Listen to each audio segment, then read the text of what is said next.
Alright, let's start. Number 10. Heroin, Bayer's Miracle Cough Remedy. In 1898, a pharmaceutical company in Elberfeld, Germany, introduced a new over-the-counter product to pharmacies across Europe and North America. It came in a small glass bottle, neatly labeled, sitting on the shelf beside other household medicines. Physicians praised it in medical journals. Mothers purchased it for their children's coughs. It was celebrated as a breakthrough, a modern solution to one of medicine's oldest problems. The company that made it was Bayer. The product they were selling freely, without any prescription required, was heroin. The brand name was printed right there on the bottle. Bayer derived the name from the German word heroisch, meaning heroic, because that was precisely how early users described the sensation it produced. Heinrich Dreiser, the head of Bayer's pharmacological laboratory, championed the drug enthusiastically, arguing in published papers that it was a safer, cleaner alternative to morphine. His endorsement carried enormous weight. Dreiser was a respected scientist at one of the world's most trusted pharmaceutical companies, the same company that had recently given the world aspirin. If Bayer said heroin was safe, most physicians and patients had little reason to doubt it. By the late 19th century, morphine addiction had become a recognized and widely feared medical problem across both Europe and the United States. Physicians had been prescribing morphine freely for decades, and the consequences were becoming impossible to ignore. There was genuine, urgent demand for something better, something that could relieve pain and suppress coughs without the devastating dependency that morphine produced. Heroin arrived at precisely this moment of medical anxiety, positioned not as a narcotic, but as the solution to narcotics. Its timing, combined with Bayer's credibility, made its widespread adoption almost inevitable. Heroin was marketed aggressively across more than 20 countries. Bayer distributed free samples to physicians and promoted the drug as appropriate for adults and children alike. It appeared in patent medicines, cough syrups, and sedatives sold without any restriction at all. The medical establishment embraced it. The American Journal of Pharmacy published favorable reports. Physicians prescribed it, and pharmacists dispensed it entirely within the law, entirely within the norms of respectable medical practice. For nearly 2 decades, heroin was not a crisis. It was a product, packaged, distributed, and normalized like any other remedy on the shelf. The cracks appeared slowly. By the early 1900s, physicians in major American cities were reporting something alarming. Patients who had been taking heroin preparations for coughs or pain were developing powerful cravings and showed signs of profound physical dependency. Withdrawal from the drug produced severe symptoms: vomiting, convulsions, acute agony. These were not the symptoms of a safe medicine. They were the symptoms of something that had taken hold of the body and refused to release it.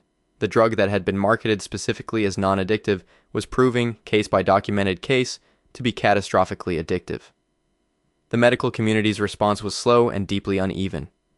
Some physicians sounded the alarm clearly, others continued prescribing. Bayer, for its part, did not rush to update its marketing claims. The commercial machinery of a legitimate pharmaceutical enterprise does not reverse itself easily, and heroin was widely available, widely purchased, and generating considerable revenue. By the time American regulators began to respond, the drug had already embedded itself in the lives of hundreds of thousands of people who had taken it in good faith. Following the recommendations of their doctors and the assurances of one of the world's most trusted pharmaceutical brands. The Harrison Narcotics Tax Act of 1914 imposed the first serious federal restrictions on heroin sales in the United States, requiring registration and taxation of those who produced or distributed it. This effectively ended over-the-counter availability. But the recognition that heroin was not medicine, it was something far more devastating, took another decade to translate into outright prohibition. The Heroin Act of 1924 made the manufacture, importation, and possession of heroin entirely illegal in the United States. By that point, the drug had already permanently altered the lives of enormous numbers of people who had simply trusted what the label said. What followed the ban was not the end of heroin's reach, but the beginning of a different chapter entirely. Stripped of its pharmaceutical legitimacy, heroin migrated underground, where it has remained ever since, fueling decades of addiction, crime, and death across every continent. The drug that Bayer had marketed as heroic became one of the most criminalized and destructive substances in human history. No reformulation changed it. No scheduling reversed the dependency it created. The molecule was the same one that had sat in a labeled bottle on a pharmacy shelf recommended by respected physicians, purchased by ordinary people trying to help their sick children breathe more easily at night. There is something deeply unsettling about the story of heroin's origins that goes beyond the obvious irony of a reputable company selling an addictive narcotic as a household remedy. It reveals how completely a substance can be normalized, how thoroughly institutional authority can override common sense, and how catastrophically slow the systems designed to protect people can be when commerce and credibility are aligned on the wrong side. The word freely available is not a legal technicality in this story, it is the central fact. Heroin was not smuggled or hidden, it was displayed. If the company that invented aspirin could simultaneously invent heroin, market both products as safe household medicines, and face no regulatory barrier for nearly 2 decades, then the story of heroin is not simply the story of one dangerous drug, it is the story of what happens when the question of what is medicine and what is poison is left entirely to the people who profit from the answer.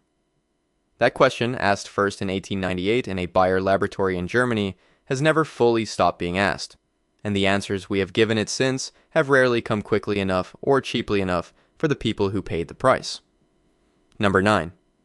Cocaine, the all-purpose miracle of Victorian medicine. In 1884, a 28-year-old Viennese neurologist published a paper that would reshape the medical landscape of an entire era. His name was Sigmund Freud, and his paper, titled Über Coca, was an enthusiastic, detailed, and deeply personal endorsement of cocaine as a therapeutic drug. Freud had been taking it himself. He described the sensation in clinical terms that barely concealed his admiration, noting the elevation of mood, the disappearance of fatigue, the sense of capability it produced. He recommended it for depression, for morphine addiction, and for a range of nervous complaints. He was not considered reckless, he was considered forward-thinking. That same year, an American ophthalmologist named Carl Koller demonstrated that cocaine could be applied to the eye as a local anesthetic, making surgical procedures on the eye possible for the first time without the patient experiencing intolerable pain. The discovery was celebrated across the medical world. Within months, cocaine had moved from a curiosity to a cornerstone of modern medicine. Physicians began incorporating it into treatments for everything from hay fever to throat infections. Pharmacies began stocking it openly, and commercial manufacturers began adding it to an extraordinary range of products designed for everyday purchase, no prescription required. By the mid-1880s, cocaine had become one of the most widely marketed substances in the Western world. Angelo Mariani, an Italian-French chemist, created Vin Mariani, a wine infused with cocaine that became one of the most fashionable drinks in Europe and America. Its endorsers were not fringe figures. Pope Leo XIII reportedly kept a personal flask and awarded Mariani a Vatican gold medal for his contribution to human well-being.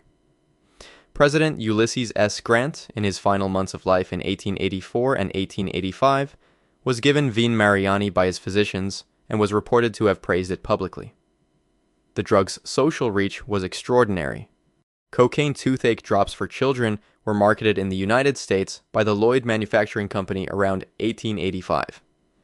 They were advertised in newspapers and recommended by pharmacists for teething pain. In 1886, Atlanta pharmacist John Pemberton introduced a new carbonated drink containing cocaine derived from the coca leaf. He called it Coca-Cola. The cocaine content remained in the drink until approximately 1903. These were not underground products. They were not smuggled or hidden. They sat on shop counters, in drugstore displays, and on kitchen shelves across the English-speaking world, entirely legal, entirely unregulated, entirely ordinary. The normalized face of cocaine began to shift as the 19th century turned. Reports emerged from American cities, particularly from within black communities in the South, of what white newspapers characterized as cocaine-fueled violence. These accounts were often wildly exaggerated and explicitly racist, designed more to inflame than to inform. But beneath the hysteria, a genuine pattern was emerging. People who had been using cocaine in medicines and commercial products and tonics were developing powerful consuming dependencies. Physicians who had championed it were beginning to document its destructive effects. Freud himself eventually walked back his enthusiasm, having watched a close colleague develop a severe cocaine psychosis under his own recommendation. The shift in medical consensus was gradual but ultimately decisive. By the early 1900s, the American Medical Association was publishing reports on cocaine's dangerous addictive properties. Physicians who had once prescribed it freely were growing cautious. The same drug that Freud had described as a reliable mood elevator was now being documented as a substance that produced paranoia, cardiovascular damage, and, in cases of heavy use, collapse and death. The gap between the confident claims of 1884 and the clinical evidence of 1904 was not small. It was the difference between medicine and catastrophe. The Harrison Narcotics Tax Act of 1914 placed cocaine under federal regulation in the United States for the first time, effectively ending its sale as an over-the-counter product. The legislation treated cocaine and opiates together, grouping them under a single regulatory framework that required those handling them to register with the federal government and pay a tax. In practical terms, this removed cocaine from pharmacies and patent medicines.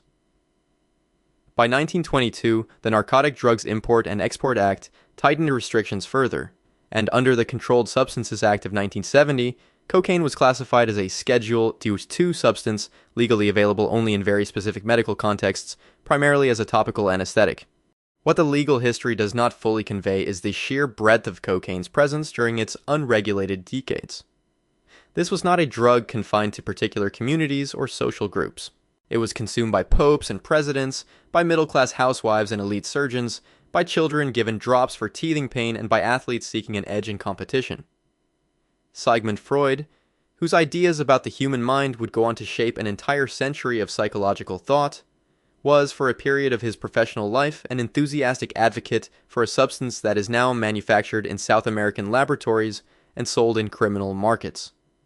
The lesson that cocaine's history keeps insisting upon is one that later chapters in this story will repeat.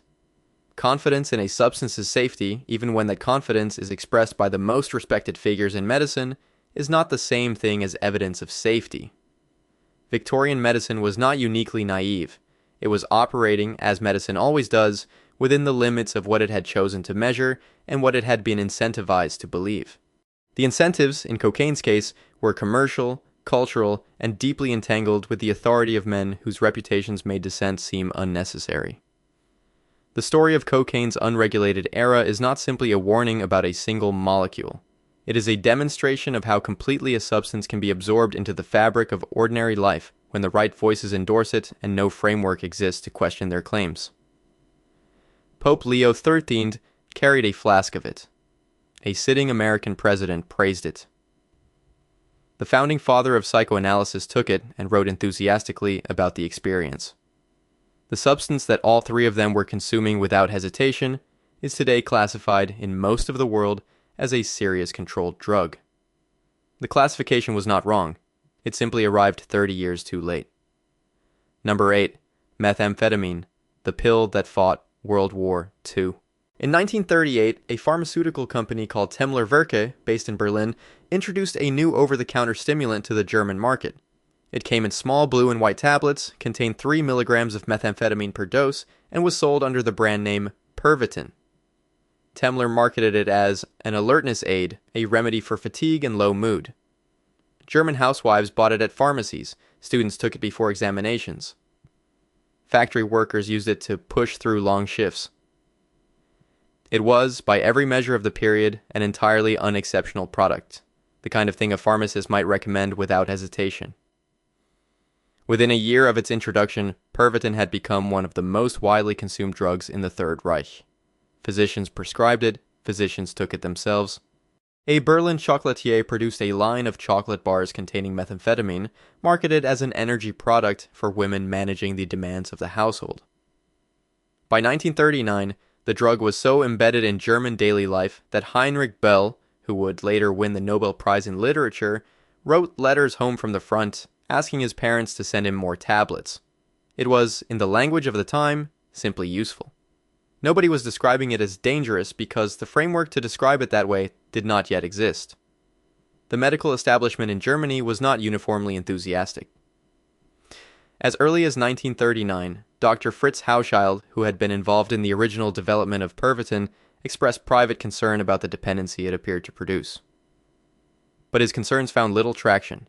The Wehrmacht had taken a strong interest. Dr. Otto Ranke, director of the Institute for General and Defense Physiology at the Academy of Military Medicine in Berlin, conducted trials on military personnel and concluded that Pervitin significantly extended soldiers' capacity for physical effort and suppressed the need for sleep. His report reached the Wehrmacht's high command in early 1940. The consequences of that report were enormous. Before the German invasion of France in May 1940, military commanders ordered a mass distribution of Pervitin to frontline troops. Historians have estimated, based on surviving Wehrmacht supply records, that somewhere in the range of 35 million methamphetamine tablets were distributed to German soldiers during the France campaign alone. The armored columns that drove through the Ardennes, bypassed the Maginot Line, and reached the English Channel in 10 days were operating on almost no sleep, sustained in part by a stimulant that is today manufactured in improvised laboratories and prosecuted as one of the most serious drug offenses in law. The Allied forces were not operating in a chemical vacuum either. The United States military distributed Benzedrine, an amphetamines product, to its own troops throughout the war. The British Royal Air Force issued amphetamine tablets to pilots flying long bomber missions over Germany. The use of stimulants by military personnel during the Second World War was not a German aberration. It was a broadly adopted strategy by every major power, normalized by the logic of total war, and enabled by the pharmaceutical availability of substances whose long-term consequences were not yet understood, and in some cases not yet investigated. At the heart of Germany's wartime relationship with methamphetamine was a figure whose story is uniquely intoxicating in its horror. Dr. Theodor Morell, Adolf Hitler's personal physician from 1936 until the final days of the war in 1945, administered an extraordinary range of injected substances to his patient. Among them were methamphetamine-based compounds, which Morell gave to Hitler during periods of exhaustion and declining performance. Historian Norman Ohler, drawing on Morell's own wartime diaries in his 2016 book Blitzed, documented the escalating frequency of these injections as the war deteriorated. The most destructive conflict in human history was being navigated in part by a man in pharmacological crisis. Japan provides the starkest post-war illustration of what unregulated methamphetamine availability produces at a population level. During the war, the Japanese military had produced vast quantities of methamphetamine, sold under the brand name Amphetamine, for their own troops. When the war ended in 1945, these industrial stockpiles were released directly onto the civilian market with no restriction and no prescription required. Japanese manufacturers presented the drug as a remedy for post-war fatigue. The resulting epidemic, which historians of Japanese public health date from 1945 to approximately 1957, involved an estimated 2 million people and required extraordinary government intervention to contain. In the United States, the path to restriction was slower and more complicated. Benzedrine inhalers containing amphetamine rather than methamphetamine had been sold over the counter since 1933. Prescription amphetamine and methamphetamine products remained widely available through the 1950s and 1960s. It was not until the Controlled Substances Act of 1970 that methamphetamine was placed in Schedule II, acknowledging both its potential for abuse and its limited medical applications. By that point, the drug had already circulated through American society for decades in forms that had been entirely legal and commercially distributed. The contemporary methamphetamine crisis in the United States, which has devastated rural and suburban communities across every region of the country, is not the arrival of something foreign or unprecedented. It is the continuation of something that began in a Berlin pharmacy in 1938, was refined in military laboratories during a world war, and entered American civilian life through prescription pads and over-the-counter inhalers before anyone had developed the language or the regulatory framework to call it what it was. The molecule has not changed, only its legal status has. When the same compound that powered the Blitzkrieg and sustained a dictator through the collapse of his empire is today found in the wreckage of rural households in communities without adequate healthcare or economic opportunity.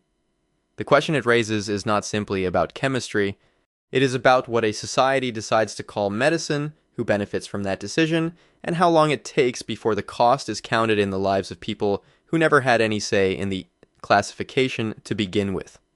Number 7. Laudanum, the Victorian cure for everything. Throughout the 19th century, a brown glass bottle sat on the shelves of ordinary homes across Britain, the United States, and much of the industrialized world. It contained laudanum, a solution of opium dissolved in alcohol, and it was as common and as casually used as any household remedy of the era. There was no prescription required to buy it. There was, for most of the century, no pharmacist required to dispense it. Grocers sold it, street vendors sold it. In some regions of England, it was cheaper than beer, and in the grinding poverty of industrial cities, it served a similar social function. The formula had been in circulation for centuries. The physician Thomas Sydenham had formulated an early version of laudanum in the 17th century, combining opium with wine and spices and describing it as one of the most valuable medicines in the world. By the 19th century, commercial production had made it ubiquitous. It was recommended for headaches, menstrual pain, insomnia, diarrhea, coughs, toothache, and what the medical literature of the era called nervous complaints. Physicians prescribed it, other physicians took it. Poets wrote about it with the kind of familiarity reserved for things that are simply part of life. The names attached to laudanum used during the Victorian period are not marginal figures. Florence Nightingale, the founder of modern nursing, took laudanum for decades to manage a chronic condition she had contracted during the Crimean War. The poet Elizabeth Barrett Browning was prescribed it as a child for a lung condition and used it for the rest of her life. The novelist Wilkie Collins, author of The Woman in White, took such quantities that he reportedly experienced vivid hallucinations of a green-skinned double who followed him through his rooms. He called the hallucination his ghost and wrote about it with wry detachment. Nobody called him an addict. The word barely existed yet. The most devastating dimension of laudanum's 19th century availability was its use with children. Mrs. Winslow's soothing syrup, first marketed in 1849 and sold without restriction across the United States and Britain, was one of the most popular infant products of the era. Its advertising depicted smiling mothers and peacefully sleeping babies. The American Medical Association later analyzed the product and found it contained 65 milligrams of morphine per fluid ounce. It killed children. The dosing instructions were far beyond what an infant could safely tolerate.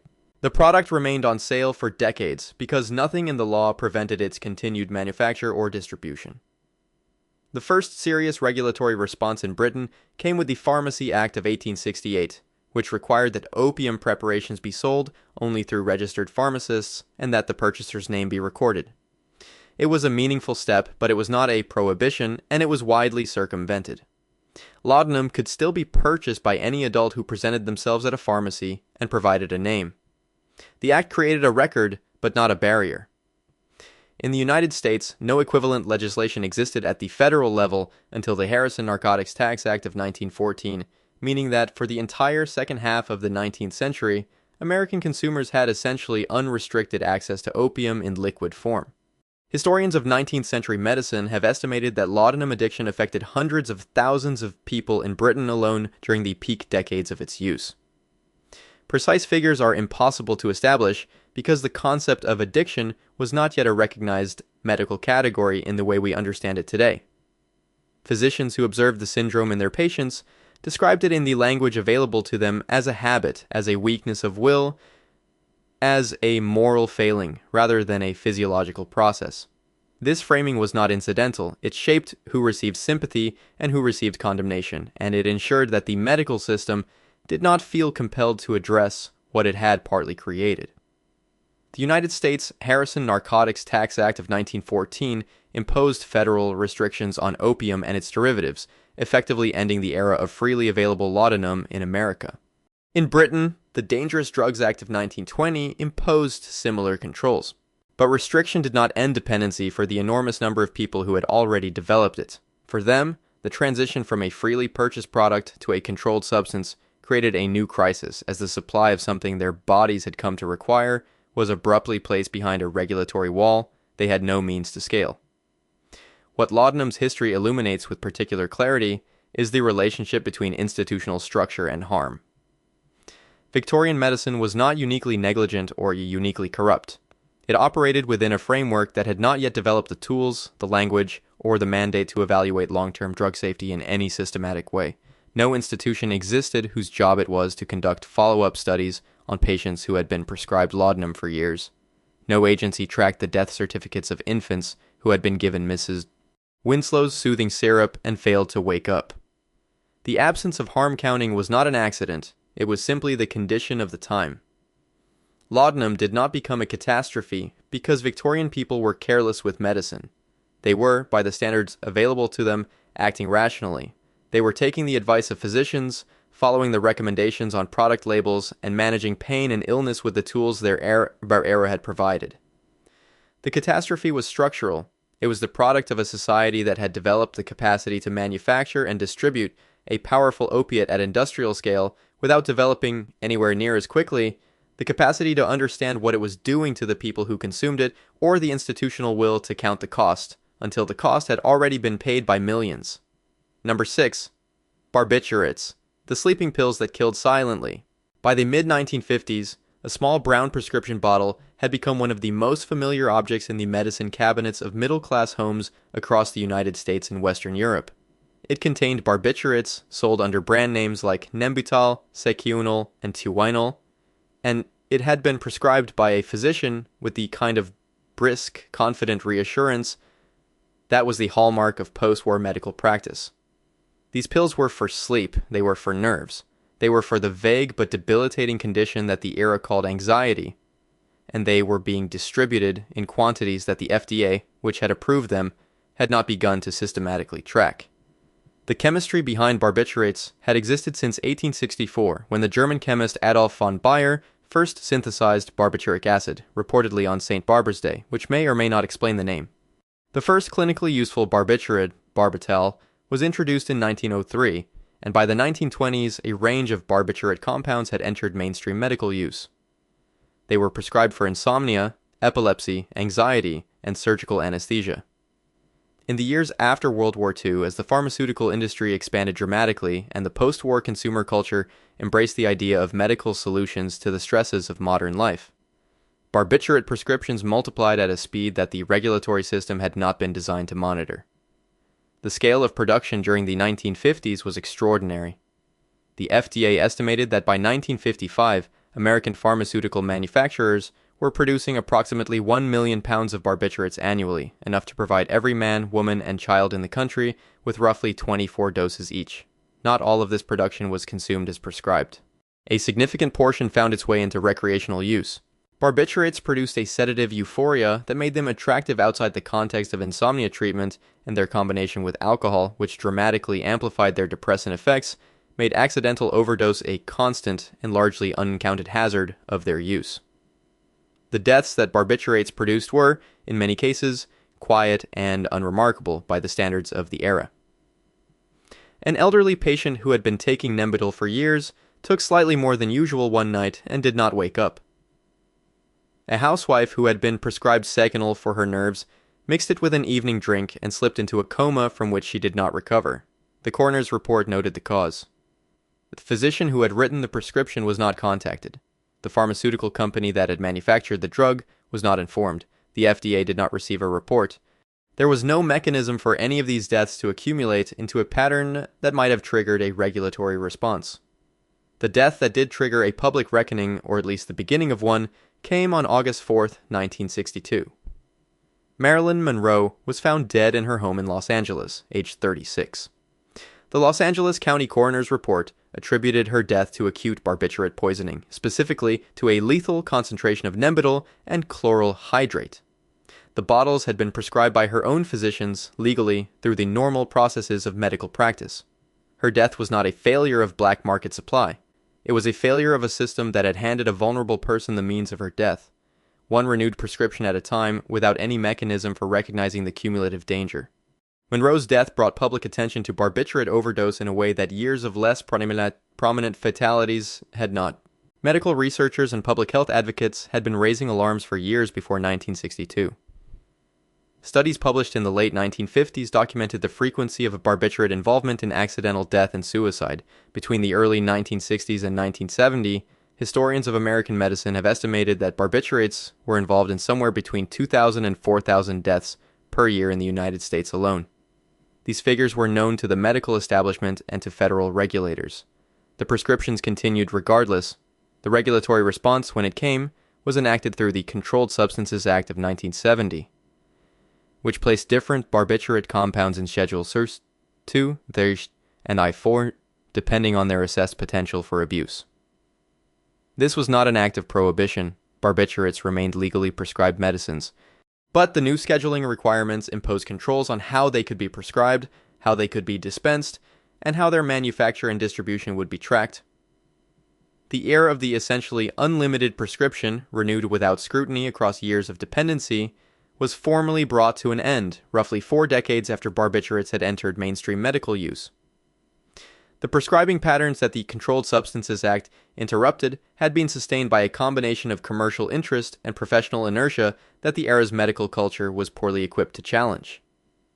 Pharmaceutical companies promoted their barbiturate products to physicians through a sales force that emphasized efficacy and said little about dependency. Physicians, operating under pressure of time and within a cultural context that equated sedation with treatment, wrote prescriptions that their patients renewed for years. The patients, many of them women experiencing the stresses of post-war domestic life, had no framework for understanding that what they had been given was not simply medicine, but a dependency that the system had manufactured in them. The broader question that barbiturate's history raises is not simply about a class of drugs that has since been more tightly regulated. It is about the mechanisms by which harm becomes visible within a medical system. Monroe's death registered as a public event because she was famous.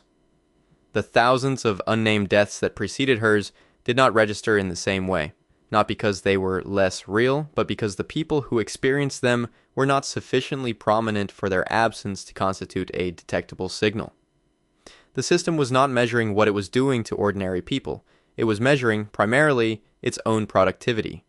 How many of the thousands who died from barbiturates in the 1960s died not from recklessness or despair, but from trust in a physician who trusted a pharmaceutical company, that trusted a regulatory system that had no mechanism for counting the people it was quietly losing, one renewed prescription at a time in the ordinary darkness of ordinary bedrooms across an ordinary decade in the history of medicine. Number 5. Quaaludes, the recreational drug that medicine built. In 1965, the Food and Drug Administration approved a new sedative for the American market. It was called methaqualone, sold under the brand name Quaalude by the Philadelphia pharmaceutical company William H. Rorer, Inc. And it arrived with a marketing claim that would become deeply familiar in the history of prescription drugs. It was presented as a safe, non-addictive alternative to barbiturates. The barbiturate problem was well documented by the mid-1960s. Deaths were being recorded, dependency was being acknowledged, and methaqualone appeared in the clinical data available at the time of its approval to offer the same sedative benefits without the same risks. The FDA approved it on that basis. The molecule itself was not new. Methaqualone had first been synthesized in India in 1951 by two chemists, Indra Kishore Kagar and Syed Hussain Sahir, who were researching anti-malarial compounds. It had subsequently been developed as a sedative in Japan, Germany, and Britain before reaching the United States market in the mid-1960s. In Britain, it was sold under the name Mandrax. In each country where it was introduced, it was presented as a medical advance, a cleaner, safer option in the sedative category. In each country, the recreational potential of the drug and the devastating dependency it could produce was not adequately anticipated by the regulatory frameworks that approved it. By 1972, Quaaludes had become the sixth most prescribed sedative in the United States. This was not simply a story of physicians overprescribing. The drug had moved into recreational use with remarkable speed. Its sedative and euphoric effects, particularly when combined with alcohol, made it attractive in social settings far removed from the physician's consulting room. It acquired street names. It migrated to college campuses, to nightclubs, to parties. The DEA estimated that by the mid-1970s, approximately 5 million Quaalude doses were being consumed recreationally in the United States every month, a figure that represents a complete collapse of the distinction between the pharmaceutical product that had been approved and the street drug it had become. The FDA and the DEA did not wait for full catastrophe before responding. Methaqualone was placed in Schedule II in 1973, imposing controls on its prescription and distribution, but Schedule II was not prohibition, and the drug continued to be manufactured legally and diverted in significant quantities to the black market. By the late 1970s, the primary source of illicit Quaaludes in the United States was not clandestine synthesis but pharmaceutical diversion, the same tablets manufactured in licensed facilities, prescribed by licensed physicians, dispensed by licensed pharmacies, and then redirected through networks that the scheduling regulations had not eliminated. The legitimacy of the supply chain was feeding the illegitimacy of the consumption pattern. The decisive step came under the Controlled Substances Act amendments of 1984 when methaqualone was moved from Schedule II to Schedule I, the most restrictive classification in American drug law, meaning it was now deemed to have no accepted medical use and a high potential for abuse. This effectively ended legal manufacture in the United States, but by that point, the drug had already accumulated a legacy of harm that extended well beyond dependency and overdose. Testimony in legal proceedings, including those against entertainer Bill Cosby beginning in 2015, described the drug's use in facilitating sexual assault, a pattern that had been reported to law enforcement in multiple American cities during the 1970s and had received inadequate attention. The specific mechanism by which methaqualone enables assault is not incidental to its regulatory history. The drug produces a dissociative sedation that renders victims unable to resist, or, in many cases, to form clear memories of what had occurred.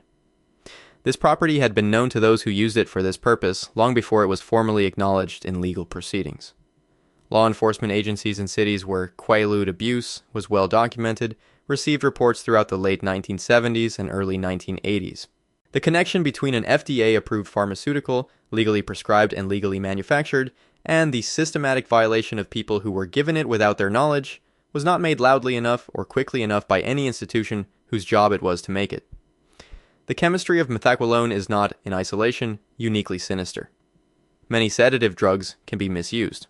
What distinguishes the Quaalude story is the specific combination of factors that surrounded its availability. It was approved on the basis of inadequate long-term safety data.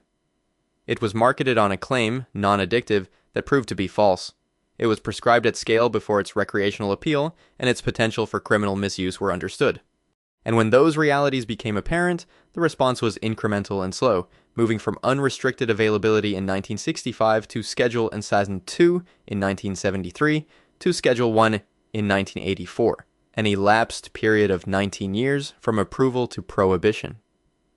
The pharmaceutical industry's role in the Quaalude story is not one of uniquely criminal intent. William H. Rohrer in Kinshin had a product that had passed the clinical trials available to the FDA at the time of approval. The failure was systemic, rooted in what those trials were designed to measure and what they were not. They were designed to measure short-term efficacy and immediate safety. They were not designed to measure the drug's appeal as a recreational substance, its potential for dependency in populations beyond the narrow clinical sample, or the uses to which it might be put by people who obtained it, not through prescription, but through the diversion networks that the approval process had not imagined into existence. Quaaludes are a case study in how a drug can pass every test the system designed, receive every approval the system offered, and still become an instrument of harm the system never imagined or chose not to imagine. The molecule did not change between the moment of FDA approval in 1965 and its placement in Schedule 1 in 1984. The human consequences of its availability changed slowly, visibly, in documented reports that sat in agency files and law enforcement records while the prescriptions were written and the tablets were dispensed, and the people who were harmed by them waited for an institutional response that arrived, as it so often does in these stories, considerably later than it should have. Number 4. Thalidomide, the sedative that deformed a generation. In October 1957, a West German pharmaceutical company called Chemie Grünenthal introduced a new sedative to the European market. It was sold under the brand name Contergan and presented as one of the safest sleeping pills ever developed. So safe, the marketing materials suggested, that it was impossible to take a fatal overdose. Physicians embraced it. Maternity wards began recommending it specifically to pregnant women suffering from the nausea and insomnia of early pregnancy. It was available without prescription in West Germany and across dozens of countries where Grünenthal had licensed its manufacture. Within 3 years, it was being sold in 46 countries and consumed by hundreds of thousands of pregnant women who had been told by their doctors and by the company that made it that it was safe. The reassurance was complete and it was false. By 1959, physicians in West Germany were beginning to receive reports from parents of infants born with severe malformations of the limbs, a condition called phocomelia, in which the long bones of the arms and legs fail to develop, leaving hands or feet attached directly to the shoulders or hips. The condition was rare enough that the early cases were not immediately connected to a single cause. Physicians were not yet looking for a pharmaceutical explanation. The possibility that a drug prescribed specifically for pregnant women could cross the placental barrier and interrupt the development of a fetus was not, in 1959, a well-established clinical concern. It became one because of what thalidomide made impossible to ignore. Dr. Widukind Lenz, a German pediatrician and geneticist based in Hamburg, was among the first to identify the pattern systematically. By late 1961, Lenz had collected sufficient evidence to establish a statistical connection between thalidomide use during the first trimester of pregnancy and the occurrence of limb malformations in newborns. He presented his findings to Shamie Grunenthal in November 1961. The company initially disputed his conclusions. Lenz subsequently went public with his findings. Within weeks, the drug was voluntarily withdrawn from the West German market. Other countries followed. But by November 1961, millions of tablets had already been consumed by pregnant women across 4 continents. The United States was spared the full scale of the catastrophe by the decision of one person, Dr. Francis Kelsey, a Canadian-born pharmacologist and physician who had joined the FDA in August 1960, was assigned to review the thalidomide application submitted by the American distributor, Richardson Merrill Inc. She was not satisfied with the data. The application cited reassurances from European markets, but contained what Kelsey considered inadequate evidence of safety. She requested additional information. Richardson Merrill pushed back. Company representatives complained about her to her supervisors at the FDA. She refused to change her assessment. Because of her refusal, thalidomide was never approved for the American market. Kelsey's resistance did not prevent all American exposure to the drug. Richardson Merrill had already distributed approximately 2.5 million thalidomide tablets to approximately 20,000 patients in the United States as part of a clinical trial conducted between 1958 and 1961, without the participants being clearly informed they were part of an experiment. 17 infants born in the United States were subsequently identified as having thalidomide-related malformations. The number was small relative to the scale of the catastrophe in Europe, but it was not zero. And it existed because the drug had entered the country in significant quantities before the FDA's approval process had completed its assessment. The global toll was staggering. Historians and medical researchers have estimated that approximately 10,000 children were born with thalidomide-related malformations worldwide, with the highest concentrations in West Germany, the United Kingdom, Canada, Australia, and Japan. Approximately 40% of those children died in infancy. Those who survived faced lives shaped by severe physical disability in an era that was poorly equipped to support them. Grunenthal's initial response to the litigation that followed was prolonged resistance. The company did not formally apologize to survivors until 2012, more than 50 years after the drug's withdrawal. The British campaign for compensation for thalidomide survivors is one of the most prolonged and contested legal and journalistic battles of the 20th century. Harold Evans and the Sunday Times Insight team began investigating in 1972 and found that Distillers Company, which had licensed thalidomide in Britain, was offering settlements to survivors that the newspaper considered grossly inadequate. The legal battle over the Sunday Times' right to publish the full story was fought all the way to the European Court of Human Rights. The final substantial settlement for British survivors came in 1987, 26 years after the drug's withdrawal, after decades in which the children who had been harmed waited for a legal system to determine what their injuries were worth. Francis Kelsey received the President's Award for Distinguished Federal Civilian Service from President John F. Kennedy in August 1962, 9 months after thalidomide's European withdrawal. The award was deserved. Her story, the lone regulator who held her position under sustained commercial pressure and prevented an American epidemic, became a powerful argument for strengthening the FDA's authority. The Kefauver-Harris Amendment of 1962 significantly expanded the agency's powers, requiring drug manufacturers to demonstrate both safety and efficacy before approval. The amendment was a direct legislative consequence of thalidomide, a regulatory reform written in the language of catastrophe. Thalidomide is not simply a historical cautionary tale about a drug that failed. It is a document of what happens when the burden of proof in pharmaceutical approval is set too low, when commercial pressure on regulators goes unchecked, and when the population most likely to be harmed, pregnant women and their unborn children, is the population least represented in the clinical trials that determine whether a drug is considered safe. The women who took Contergan were not reckless. They were following medical advice, given in good faith, by physicians who had been told by the people who stood to profit from the drug's sale that there was nothing to fear. At what point does the withdrawal of a drug become justice, and at what point does it simply become the closing of a door that should never have been opened? For the survivors of thalidomide, the withdrawal in November 1961 was not a resolution. It was the moment the world acknowledged what it had done to them. The acknowledgement came too late for those already born. It came too late for those who did not survive infancy. And the legal and financial recognition of their harm arrived, in many cases, decades after the institutions responsible had already begun calculating how little acknowledgement might be required before the silence became permanent. Number 3, Benzedrine, the Depression-era stimulant and its 50-year legacy. In 1933, the Philadelphia pharmaceutical company Smith, Kline, and French introduced a new product to the American market. It was called the Benzedrine inhaler, a small torpedo-shaped device containing a paper strip saturated with amphetamine designed to be held beneath the nostrils to relieve nasal congestion. It required no prescription. It cost approximately $1. And within months of its introduction, users had discovered that if you cracked the inhaler open, removed the medicated strip, and swallowed it, the sensation it produced had nothing to do with your sinuses. The stimulant effect was powerful, prolonged, and entirely unintended by the label, but entirely predictable from the chemistry. The molecule at the center of this story had been synthesized long before Smith, Kline, and French brought it to market. The Romanian chemist Lazar Edeleanu first synthesized amphetamine in 1887, though its pharmacological properties were not systematically investigated until 1929, when Gordon Allais, a chemist working independently in Los Angeles, rediscovered and documented its stimulant effects while searching for an alternative to ephedrine. Allais licensed his findings to Smith, Kline, and French, and the inhaler was the initial commercial result. But the company quickly identified broader applications. By the mid-1930s, Benzedrine tablets were available by prescription for depression, narcolepsy, obesity, and what physicians described as chronic fatigue.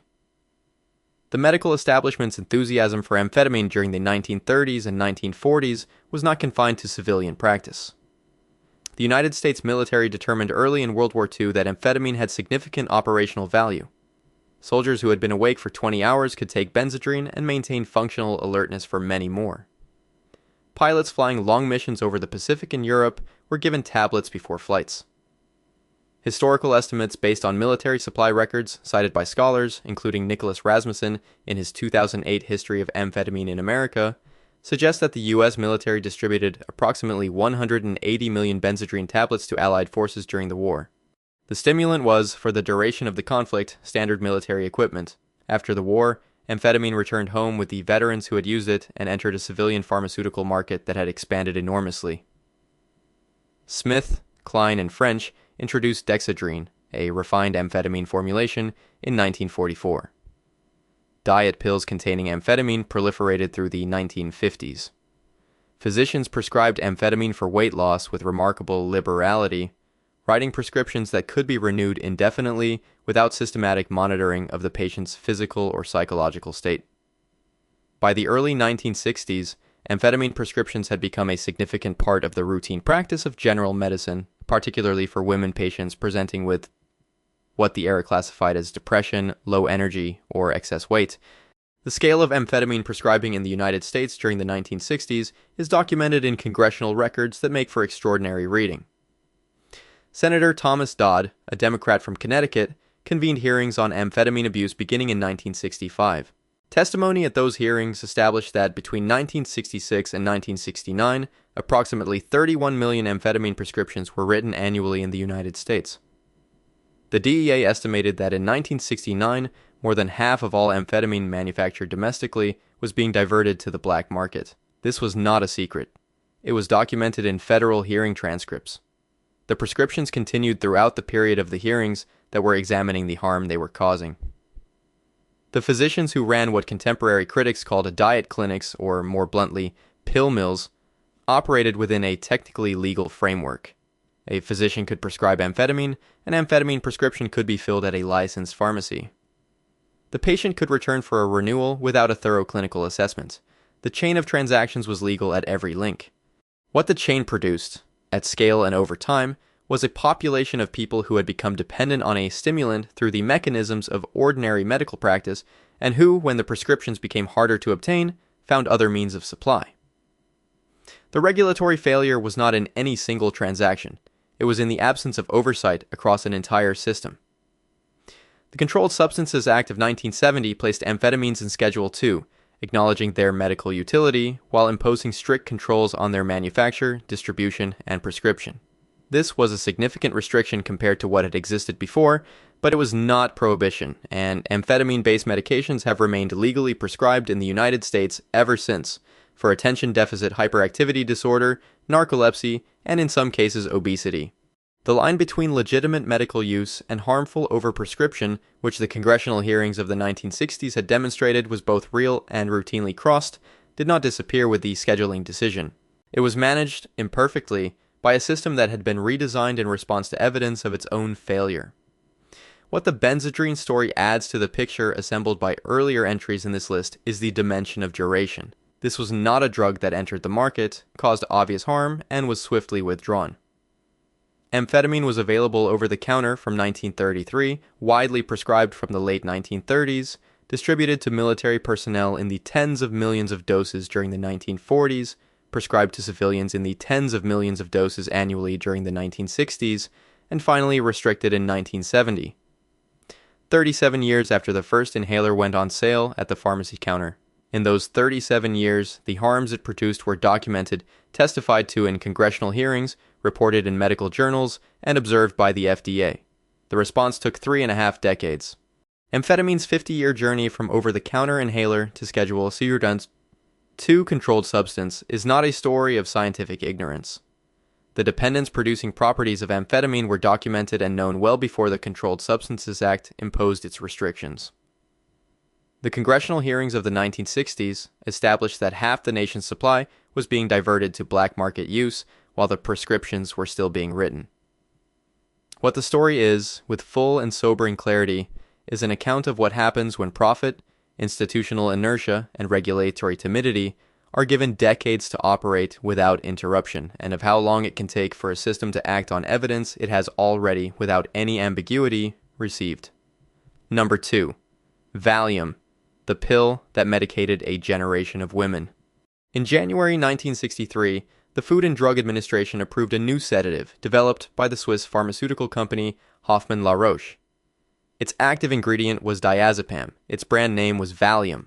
The chemist who developed it, Leo Sternbach, had been working on the benzodiazepine class of compounds since the late 1950s, and diazepam represented his most refined achievement, a molecule that produced reliable sedation and anxiety relief with what early clinical data presented as a substantially lower risk of the fatal overdose that had made barbiturates so dangerous.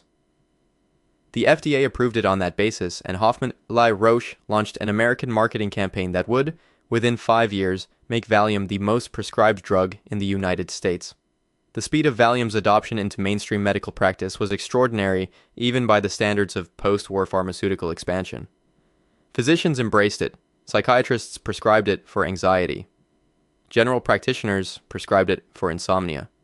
Gynecologists prescribed it for what the medical literature of the period described as the emotional lability associated with the menstrual cycle, with pregnancy, and with menopause. By the late 1960s, Valium had become, in both cultural and commercial terms, far more than a pharmaceutical product. The Rolling Stones recorded Mother's Little Helper in 1966, a song about a housewife's dependence on a small yellow pill, and the cultural recognition was immediate. The song required no explanation. The pill needed no introduction. The numbers behind Valium's dominance are staggering.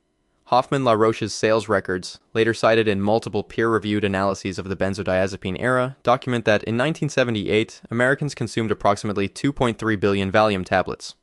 That figure represents the peak of a 15-year run, during which Valium was the best-selling pharmaceutical in the Western world.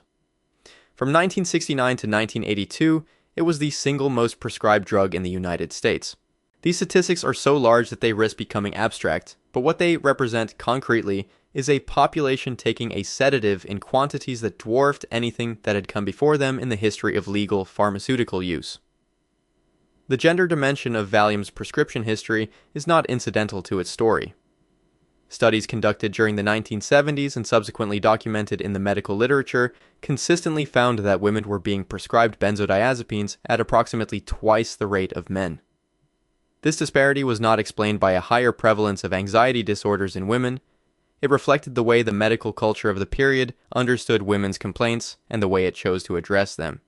A woman who presented to a physician with stress, with the demands of childcare, with dissatisfaction in her marriage, or with the ambient unhappiness of a life that offered her limited options beyond the domestic sphere, was likely to leave the consulting room with a Valium prescription. The prescription was not treating a disease, it was managing a life. Congressional hearings on tranquilizer abuse, held in 1979 and chaired by Senator Edward Kennedy, produced testimony that made the scale of the problem visible in ways that the prescription statistics alone could not. Former patients described years of dependency that had developed without their awareness, with physicians renewing their prescriptions at routine appointments without any discussion of the risks of long-term benzodiazepine use. Medical researchers testified about the severity of withdrawal symptoms, which could include seizures, acute anxiety, and in some cases delirium, symptoms that were often more intense than the original anxiety that the drug had been prescribed to treat. Patients who had been told they were taking a safe medicine discovered, when they tried to stop, that their bodies had reorganized themselves around its presence. Hoffman-LaRoche had internal data on Valium's dependency potential before the Kennedy hearings brought the issue to public attention. The company's own research had documented withdrawal symptoms in patients discontinuing long-term use. This information had not been prominently communicated to prescribing physicians, many of whom were reassuring their patients that Valium was safe for indefinite use, because that was what the marketing materials had told them. The gap between what the manufacturer knew and what the prescriber communicated to the patient was not a gap that any regulatory mechanism existing in the 1960s had been designed to close. Valium had been approved. It was legal. It was prescribed. The internal data was not a secret. It was simply not required to be shared. The Controlled Substances Act of 1970 placed Valium in Schedule of 4, reflecting an assessment that its potential for abuse was lower than Schedule 2 or 3 substances. This classification allowed it to continue to be prescribed with relative ease, and the 2.3 billion tablet peak of 1978 occurred 8 years after the scheduling decision that was supposed to represent a more careful oversight of tranquilizer use. The scheduling category did not meaningfully interrupt Valium's commercial trajectory. What eventually reduced its prescription rates was not regulatory action, but a gradual shift in medical awareness, driven by patient reports, by academic research, and by journalistic coverage of the dependency it reliably produced in long-term users. By the 1980s and 1990s, the understanding of benzodiazepine dependency had become sufficiently established that prescribing guidelines were updated in most Western countries to recommend against long-term use. But millions of people who had been prescribed Valium in the 1960s and 1970s were already dependent, and the process of withdrawing from benzodiazepines, when done correctly, is slow, carefully managed, and for many people extremely difficult. Clinicians working with long-term benzodiazepine users today, in the third decade of the 21st century, are still treating patients whose dependency originated in prescriptions written by physicians who had been told, in good faith, that Valium was safe for sustained use. The prescription has expired. The dependency has not. The story of Valium is the story of an entire generation of women who were given a sedative not because they were ill in a way that sedation could cure, but because the medical system of their era had decided that the most efficient response to their distress was to chemically reduce their experience of it. 2.3 billion tablets in a single year, prescribed at twice the rate to women as to men, renewed without discussion at routine appointments, producing dependency that took decades to acknowledge and longer still to address. And yet the system that produced this outcome was operating at every step within the letter of its own rules. That is not the story of a medicine that failed. It is the story of a system that succeeded at precisely the wrong thing.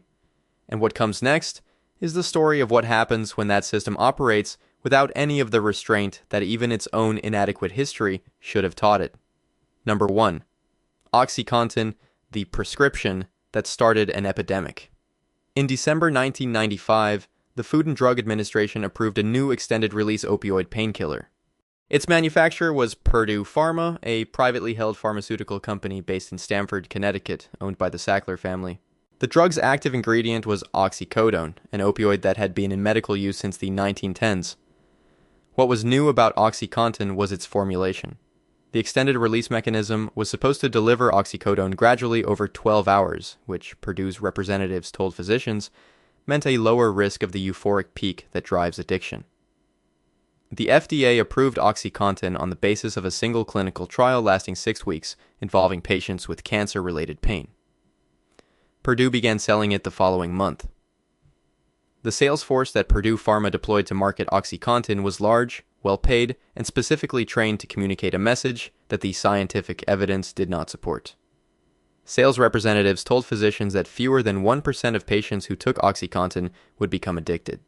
This claim was derived in part from a 5-sentence letter published in the New England Journal of Medicine in 1980, written by a researcher named Herschel Jick, which had noted a low incidence of addiction among hospitalized patients receiving opioids for pain management. The letter itself stated explicitly that it was not a study of addiction risk in outpatient settings. Purdue's representatives presented it as evidence that OxyContin was safe for long-term outpatient prescription. The letter said no such thing. Purdue said it anyway. The communities that Purdue's sales force targeted most intensively in the early years of OxyContin's marketing were not chosen randomly. Internal documents revealed during subsequent litigation showed that Purdue had identified regions with high rates of manual labor, high rates of physical injury, and limited access to alternative medical care. Appalachia, rural Maine, Native American communities across the Southwest, post-industrial towns in Ohio and West Virginia, these were the geographies where Purdue concentrated its promotional effort. Physicians in these areas, often serving large, underserved populations without specialist backup, were presented as the ideal targets for OxyContin detailing. The communities that Purdue selected were the communities that were already most vulnerable. That selection was deliberate. By 1997, 2 years after OxyContin's launch, Purdue Pharma's internal monitoring systems were detecting widespread reports of abuse. Patients were crushing the extended-release tablets to defeat the time-release mechanism and snorting or injecting the resulting powder to achieve an immediate opioid high. The drug was being diverted from legitimate prescriptions to street sale at prices that rose as demand escalated. Regional poison control centers were reporting spikes in oxycodone-related overdoses. Law enforcement agencies in several states were documenting OxyContin as a primary driver of emerging opioid crises in their jurisdictions. Purdue's internal communications, later released through litigation, show executives were aware of these reports. The company did not notify the FDA. The marketing continued. The mechanisms by which Purdue sustained its marketing operation in the face of mounting evidence of harm were sophisticated and multidimensional. The company funded pain management advocacy organizations and medical education programs that promoted the idea that physicians were systematically undertreating pain in their patients, creating a professional and ethical framework within which prescribing more opioids felt not only acceptable, but morally required. Purdue also cultivated relationships with the physicians who prescribed OxyContin most frequently, rewarding high prescribers with speaking fees, travel, and meals through a program that the Department of Justice would later characterize as a kickback scheme dressed in the language of medical education.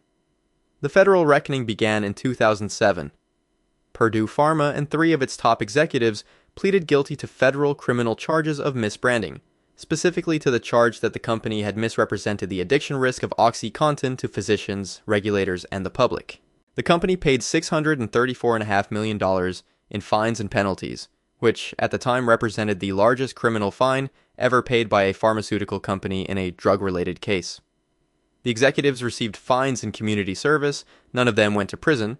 The financial settlement represented, for a company that had generated billions in revenue from OxyContin sales, a cost that analysts described as essentially manageable. The marketing continued after the settlement. The Centers for Disease Control and Prevention has documented that between 1999 and 2021, approximately 500,000 Americans died from opioid overdoses. This figure includes deaths from prescription opioids, heroin, and synthetic opioids such as fentanyl, which entered the illicit market in part as a consequence of the prescription opioid epidemic that OxyContin helped create. Epidemiologists have traced a direct statistical pathway from the prescribing patterns of the late 1990s and early 2000s to the heroin and fentanyl deaths of subsequent decades. Patients who became dependent on prescription opioids and then lost access to them through tightened prescribing regulations turned to illicit supply chains. The pipeline that Purdue built continued flowing long after the prescription tap was turned down. Purdue Pharma filed for bankruptcy in September 2019 as litigation from state attorneys, general and municipalities accumulated beyond the company's capacity to defend. The Sackler family, which had extracted more than $10 billion from Purdue in distributions over the life of the company, agreed in subsequent proceedings to pay more than $8 billion in criminal and civil settlements. Family members were granted broad immunity from future civil suits as part of a settlement that was contested by many of the families who had lost someone to OxyContin. As of the knowledge available at the time of this writing, OxyContin remains a Schedule II controlled substance, still manufactured, still prescribed, still dispensed at pharmacies across the United States. The 500,000 deaths attributed to the opioid epidemic across those 22 years did not occur in the black market. They did not begin with contaminated supply or criminal enterprise. They began in consulting rooms with prescriptions written by physicians who had been told by a company that knew otherwise that the drug they were prescribing was safe. They were filled at pharmacies licensed by state boards of pharmacy. They were paid for by insurance companies operating within a legal healthcare system. The people who died had not sought out an illegal substance. They had sought medical care. OxyContin did not begin as a black market drug. It was approved by the FDA, manufactured in a registered facility, promoted by a licensed sales force, prescribed by credentialed physicians, dispensed by registered pharmacists, and paid for by legitimate insurance. Every institution whose purpose was to protect the American public from pharmaceutical harm was present in the chain that produced 500,000 deaths. They were present, and they were not sufficient because the system they comprise had been built to approve drugs and not adequately equipped to stop a company that had decided, with full knowledge of the consequences, that it would say whatever it needed to say to sell them. The most destructive drug epidemic in American history was not created by criminals operating outside the system. It was created by the system itself operating exactly as it had been designed, and the people it buried are the permanent, unanswerable record of what that design in the end was actually for. If you want to see more videos like this, click the video on screen now and make sure to subscribe.